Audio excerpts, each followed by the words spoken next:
بک صحیح مسلم حدیث number 11 international number 5 status صحیح۔ ابو احوص نے عبداللہ بن مسعود رضی اللہ تعالی عنہ سے روایت کی، کہا آدمی کے جھوٹ میں یہی کافی ہے کہ وہ ہر سنی ہوئی بات بیان کر دے۔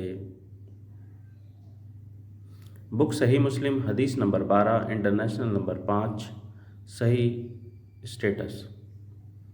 محمد بن مثنى نے کہا میں نے عبد الرحمن بن مہدی سے سنا، کہہ رہے تھے آدمی اس وقت تک امام نہیں بن سکتا کہ لوگ اس کی اقتداء کریں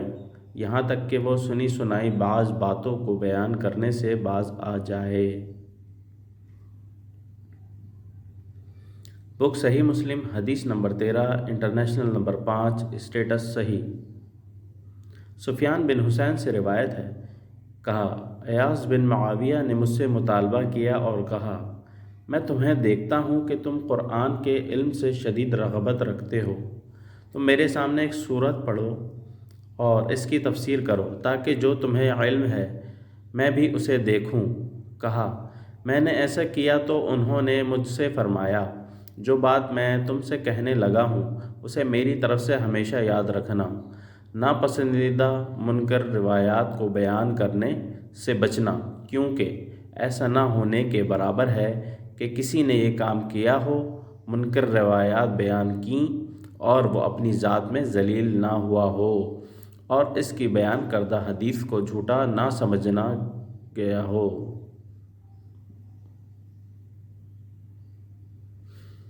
بک صحیح مسلم حدیث نمبر 14 انٹرنیشنل نمبر 5 اسٹیٹس صحیح۔ حضرت عبداللہ بن مسعود رضی اللہ تعالی عنہ نے فرمایا تم کسی قوم کے سامنے ایسی حدیث بیان نہیں کرتے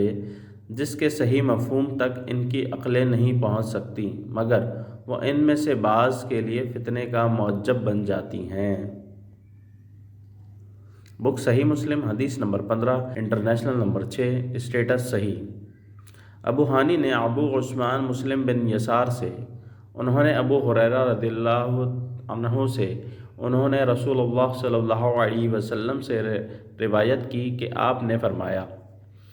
میری امت کے آخری زمانے میں ایسے لوگ ہوں گے جو تمہارے سامنے ایسی حدیثیں بیان کریں گے جو تم نے سنی ہوں گی نہ تمہارے آبا نے، تم اس قماش کے لوگوں سے دور رہنا۔ بک صحیح مسلم حدیث نمبر 16 انٹرنیشنل نمبر 7 اسٹیٹس صحیح۔ شرحیل بن یزید کہتے ہیں مجھے مسلم بن یسار نے بتایا کہ انہوں نے ابو ہریرہ رضی اللہ عنہ کو یہ کہتے ہوئے سنا کہ رسول اللہ صلی اللہ علیہ وسلم نے فرمایا آخری زمانے میں ایسے دجال، فریب کار،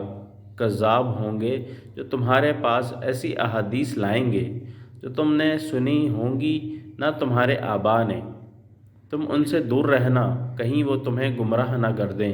اور تمہیں فتنے میں نہ ڈال دیں۔ بک صحیح مسلم حدیث نمبر 17 انٹرنیشنل نمبر 7 صحیح اسٹیٹس صحیح۔ عامر بن عبدہ سے روایت ہے، کہا حضرت عبداللہ بن مسعود رضی اللہ عنہ نے فرمایا بلا شبہ شیطان کسی آدمی کی شکل اختیار کرتا ہے، پھر لوگوں کے پاس آتا ہے اور انہیں جھوٹ پر مبنی کوئی حدیث سناتا ہے، پھر وہ بکھرتے جاتے ہیں۔ ان میں سے کوئی آدمی کہتا ہے میں نے ایک آدمی سے حدیث سنی ہے، میں اس کا چہرہ تو پہچانتا ہوں پر اس کا نام نہیں جانتا، وہ حدیث سنا رہا تھا۔ بک صحیح مسلم حدیث نمبر 18 انٹرنیشنل نمبر 7 اسٹیٹس صحیح۔ طاؤس نے حضرت عبداللہ بن عمرو بن عاص رضی اللہ عنہما سے روایت کی، کہا سمندر کی تہ میں بہت سے شیطان قید ہیں جنہیں حضرت سلیمان علیہ السلام نے باندھا تھا، وقت آ رہا ہے کہ وہ نکلیں گے اور لوگوں کے سامنے قرآن پڑھیں گے۔ بک صحیح مسلم حدیث نمبر 19 انٹرنیشنل نمبر 7 اسٹیٹس صحیح۔ بشام بن حجیر نے طاؤس سے روایت کی، کہا یہ ان کی مراد بشیر بن کعب سے تھی، حضرت ابن عباس رضی اللہ عنہما کے پاس آیا اور انہیں حدیثیں سنانے لگا۔ ابن عباس رضی اللہ عنہما نے اس سے کہا فلاں فلاں حدیث دہراؤ، اس نے دہرا دی، پھر ان کے سامنے احادیث بیان کی۔ انہوں نے اس سے کہا فلاں حدیث دوبارہ سناؤ، اس نے ان کے سامنے دہرائیں، پھر آپ سے عرض کی، میں نہیں جانتا کہ آپ نے میری بیان کی ہوئی ساری احادیث پہچان لی ہیں اور اس حدیث کو منکر جانا ہے یا سب کو منکر جانا ہے اور اسے پہچان لیا ہے؟ حضرت ابن عباس رضی اللہ عنہما نے اس سے کہا، جب آپ صلی اللہ علیہ وسلم پر جھوٹ نہیں بولا جاتا تھا تو ہم رسول اللہ صلی اللہ علیہ وسلم سے حدیث بیان کرتے تھے، پھر جب لوگ ہر مشکل اور آسان سواری پر سوار ہونے لگے، بلا تمیز صحیح و ضعیف روایت بیان کرنے لگے، تو ہم نے براہ راست آپ صلی اللہ علیہ وسلم سے حدیث بیان کرنا ترک کر دیا۔ بک صحیح مسلم، حدیث نمبر 20، انٹرنیشنل نمبر 7، اسٹیٹس صحیح۔ طاؤس کے بیٹے نے اپنے والد طاؤس سے، انہوں نے حضرت ابن عباس رضی اللہ عنہما سے روایت کی، انہوں نے کہا، ہم رسول اللہ صلی اللہ علیہ وسلم کی احادیث حفظ کرتے تھے اور رسول اللہ صلی اللہ علیہ وسلم سے مروی حدیث کی حفاظت کی جاتی تھی، مگر جب سے تم لوگوں نے بغیر تمیز کے